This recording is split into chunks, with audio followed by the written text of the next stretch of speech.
Want to unlock Fiverr Level 2 and finally get those sweet perks? Well, grab your virtual hard hat because today we're building your freelancing career brick by brick. And no, begging buyers for review does not count as strategy. So let's get started. Tip 1. Hit 50 plus orders. Because Fiverr is not handing out trophies for participation.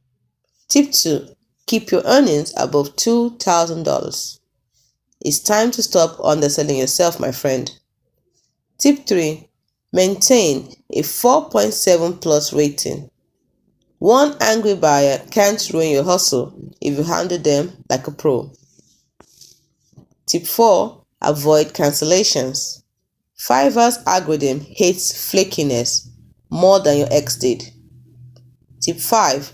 Stay active and deliver fast. Ghosting buyers is not cool. It is only cool in horror movies. Follow these steps and you'll be level 2 faster than a buyer changing their mind mid-project. Now go crush those goals and maybe buy yourself a coffee with all that extra cash. Drop a comment if you're on your way up and subscribe for more Fiverr hacks.